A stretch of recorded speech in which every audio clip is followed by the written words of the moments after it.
I suppose the safest way for us to start our conversation would be for you to just say, to what do I owe the honor of your visit? A fight? With another soldier? He's not gentleman enough for that. Not for me. Jeff was boyishly ashamed when he was expelled from West Point. He shouldn't have enlisted. I could have sent him to Lexington. He could have tutored in mathematics and then got his commission. Ladies and gentlemen. Vous écoutez Close-Up Dramatique, le balado sur les actrices de l'âge d'or d'Hollywood.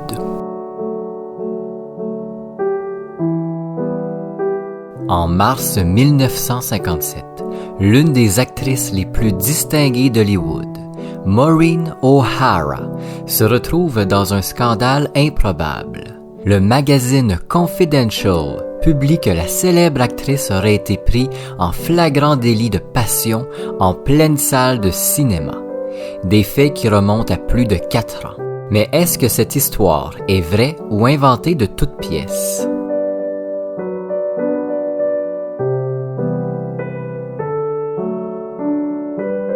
Jason Duval avec vous pour ce nouvel épisode de Close-Up Dramatique, épisode très croustillant aujourd'hui parce que je vous parle d'une histoire étonnante sur Maureen O'Hara. Maureen O'Hara, qui a été l'une des plus élégantes actrices de sa génération, mais aussi l'une des plus distinguées. La star était reconnue pour son élégance, ses bonnes manières, et vous allez comprendre rapidement que dans le contexte dans lequel elle a grandi, c'est presque normal.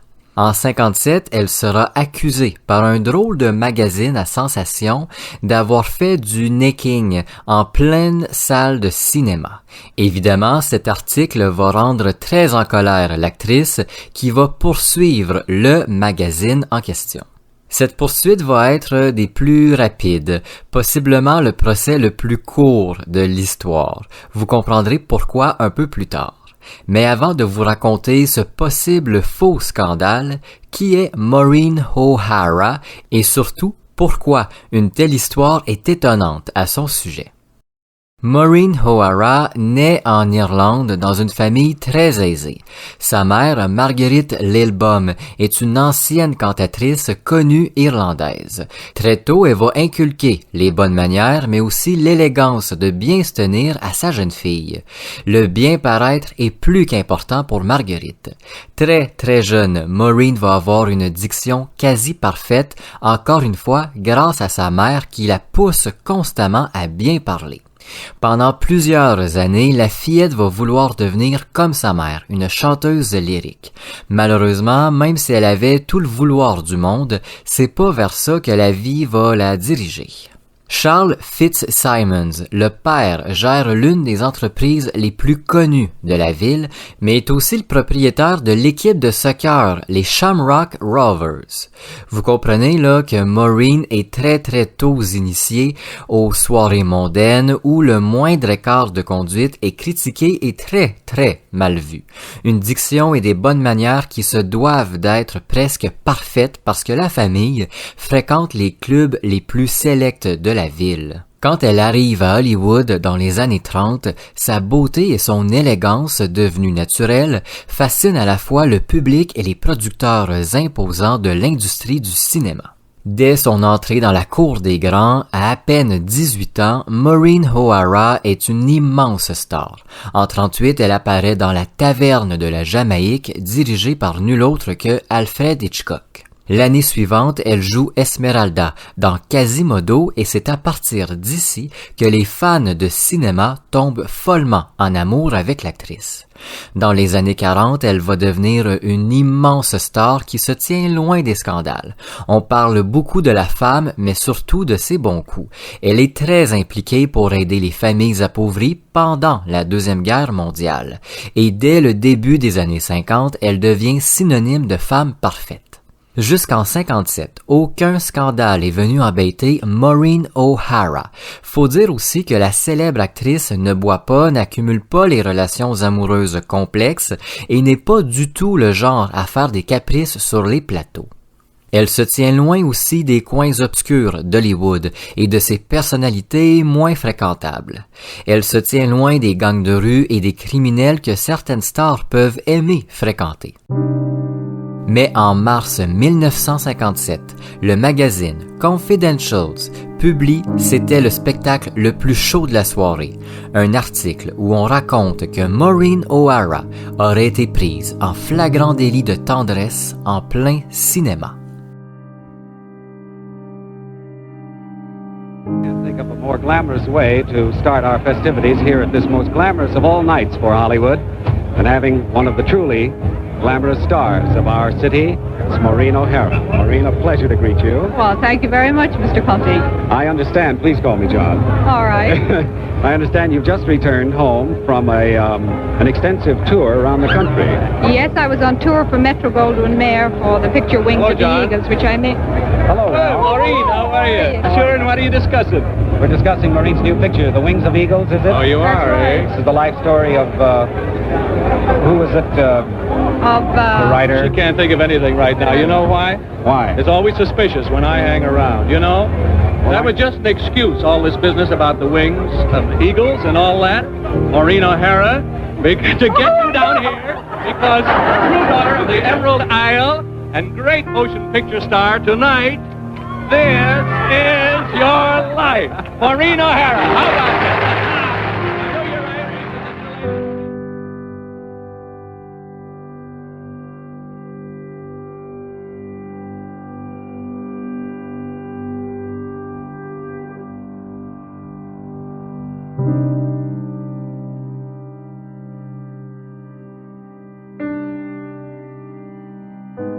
Avant de vous parler de ce scandale épouvantable, notez mon sarcasme ici, il faut que je vous parle quelques minutes du magazine Confidential, pour que vous compreniez quel genre de revue c'était. Le magazine Confidential est créé en 1952 et deviendra rapidement l'une des revues à potins les plus connues des États-Unis pendant les années 50. Le grand public aime le ton moins sérieux, moins formel que possèdent les journalistes du Confidentials. Je place aussi des gros guillemets à journalistes. Parce qu'au fil des années, les journalistes du Confidential et la revue elle-même vont se forger une réputation peu élogieuse auprès de l'industrie du cinéma. Je dis cinéma parce que c'était surtout à l'industrie du film que le magazine s'attaque le plus souvent.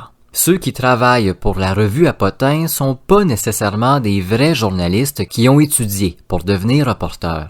C'est parfois monsieur, madame tout le monde qui aime potiner au sujet des stars qui est engagé. Les sources sur lesquelles se base la revue sont parfois très douteuses et même parfois inexistantes. C'est quelque chose qu'on a entendu quelque part à un moment donné et qu'on a mis sur le papier. Les journalistes se basent beaucoup aussi sur les oui-dire, ces fameuses discussions de coin de table de fin de soirée où il paraît que on est loin de la vérité absolue. Vous comprenez qu'avec tout ça, le Confidential n'est pas le magazine le plus sérieux en ville, mais ça marche, les Américains achètent. La revue devient si populaire qu'elle sera exportée à l'international aux alentours de 1955. Pour vous donner une idée de ce qu'écrivait le magazine en 56, on écrit que Mike Todd, le mari d'Elizabeth Taylor, accumulerait les maîtresses lorsque sa célèbre femme n'est pas là, chose totalement fausse. Les principales personnes visées par le Confidential sont les stars du moment, genre Elizabeth Taylor, mais aussi les stars qu'on dit sur le déclin et aux personnalités très fortes, Joan Crawford, entre autres. Avec des articles qui se rapprochent plus ou moins ou pas du tout de la réalité, le Confidential va être un habitué des procès. Au cours des années 50, un nombre impressionnant de vedettes vont poursuivre le magazine pour diffamation, atteinte à la popularité et tout ce qui se rapproche de ce genre de délit. Parmi les vedettes qui entraînent des poursuites, on peut citer Frank Sinatra, Mae West, Joan Crawford, Joe DiMaggio et même le dictateur cubain Fulgencio Batista. L'affaire avec le dictateur cubain va tellement aller loin que le magazine sera interdit à Cuba. On arrive donc en mars 57 quand le magazine publie une histoire des plus surprenantes concernant Maureen O'Hara, celle qui semble intouchable quand on parle de scandale. L'article est écrit par un certain R.E. McDonald, qui a beaucoup écrit pour le magazine à scandale. Selon le journaliste, les faits remontent à novembre 53 et lui ont été racontés par un placier du célèbre Grauman's Chinese Theatre. Ceux qui s'y connaissent pas mal savent que le Chinese Theatre, c'est là où les plus grandes stars de l'époque mettent leurs mains, leurs pieds et signent le béton à l'entrée du théâtre. Mais à cette époque-là aussi, c'est connu. Dans les cinémas, on retrouve aussi des jeunes gens en quête de leur premier baiser ou encore en quête de leurs premières aventures de tendresse. On va dire ça comme ça. Les stars sont pas à l'abri de ce genre d'aventure dans la noirceur d'une salle de cinéma. On peut entrevoir dans les dernières rangées parfois des immenses vedettes avec leurs amants ou leur fréquentation, c'est commun. Donc, en mars 57, McDonald écrit un article que je vais vous résumer. C'était le spectacle le plus chaud de la soirée, avec un point d'exclamation. Selon un placier du célèbre théâtre, Maureen O'Hara serait arrivée en novembre 53 accompagnée d'un beau grand latino au Grauman Chinese Theatre.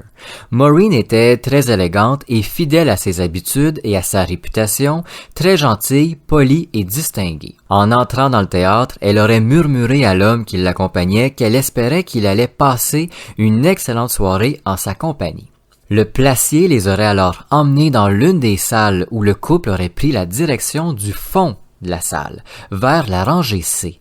Le placier le sait, le fond de la salle, c'est souvent là où les couples s'embrassent et où il arrive parfois des problèmes des plus étonnants. Mais jamais il se serait douté que Maureen O'Hara pourrait causer ce genre d'ennui.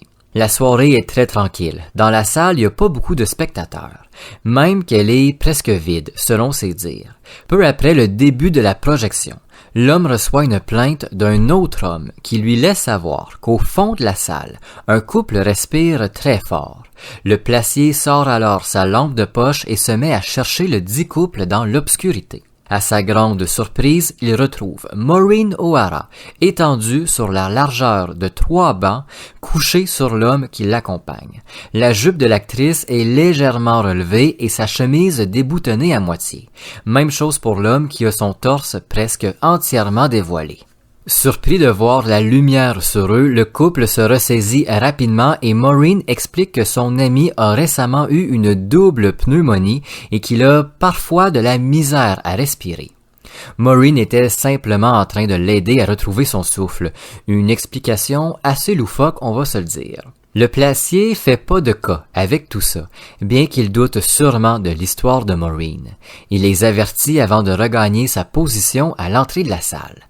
Mais quelques minutes seulement après y être retourné, il reçoit une nouvelle plainte, cette fois-ci d'une femme, qui lui dit « Ils ont recommencé ». Le placier retourne en direction de l'actrice et de son ami et c'est là qu'il se retrouve devant une scène improbable. Le couple n'est pas dans une position idéale pour regarder un film. Selon le placier, Maureen est assise sur l'homme, dos à l'écran et l'embrasserait avec passion. Le baiser est tellement enflammé que le couple ne se rend même pas compte que le placier a jeté sa lumière à nouveau sur eux. Pour arrêter cette scène totalement déplacée dans une salle de cinéma, le placier met une main sur l'épaule de Maureen, qu'il dit découverte, et leur fait savoir qu'il serait peut-être mieux pour eux de quitter la salle. En se relevant et en gagnant la sortie, l'actrice et son ami se rhabillent rapidement sous le regard des quelques personnes présentes dans la salle. En les voyant sortir du théâtre, le gérant est assez déçu. Il dit au placier que ce film doit vraiment être mauvais pour qu'une femme comme Maureen O'Hara décide de partir avant même le milieu. Le placier, évidemment, raconte toute l'histoire à son gérant, qui lui est aussi étonné d'apprendre qu'une femme aussi élégante que l'actrice s'adonne à ce genre d'extravagance mal placée. Voici ce que raconte l'article de ce fameux R.E. McDonald en mars 57 au sujet de ce supposé incident avec Maureen O'Hara. Quand l'actrice a vent de cet article, elle est furieuse. Elle écrit au Confidential que cette histoire est complètement fausse et en l'absence de réponse du magazine, sa colère monte et elle prend la décision de les emmener en justice. Dans la population américaine, tout le monde croit que cet article est véridique. Maureen O'Hara est peut-être pas aussi classe qu'on le croit. À la fin de l'année 57, débute le dit procès, peut-être le plus court de l'histoire. Maureen est appelée dès les premières minutes de l'audience à témoigner pour prouver que cet article est faux. L'actrice s'assoit à la barre, sort son passeport et montre qu'elle n'était même pas en sol états-unien entre octobre et décembre 53. La preuve est là, son passeport le prouve. Il est donc impossible qu'elle se soit retrouvée au théâtre. Elle se relève et le Confidential est incapable de se défendre. Après seulement quelques minutes, le juge déclare que le magazine à potins est coupable de diffamation et d'atteinte à la popularité envers Maureen O'Hara. Le Confidential devra verser un certain montant à la star, montant qui reste encore inconnu à ce jour, ça n'a pas été divulgué. L'histoire de Maureen O'Hara, supposément prise en plein necking dans le fond du Grauman's Chinese Theatre, inventé de toutes pièces, écrira quelques semaines plus tard le Confidential. La poursuite de Maureen sera décisive dans la direction future de la revue, jusqu'à sa fermeture en 78. Le Confidential va essayer de se tenir un peu plus loin des histoires avec des sources plus ou moins fiables, mais gardera sa réputation de revue peu sérieuse. La réputation de Maureen O'Hara, actrice aussi distinguée que talentueuse, aurait pu prendre un petit coup dans les chevilles avec ce faux scandale. Merci d'avoir écouté Close-Up Dramatique. Si vous le voulez, vous pouvez laisser une note à cet épisode ou même au balado, peu importe la plateforme d'écoute. N'hésitez pas à laisser un commentaire, ça aide grandement au référencement de Close-Up Dramatique et ça ouvre la discussion. On se retrouve très bientôt pour un nouvel épisode.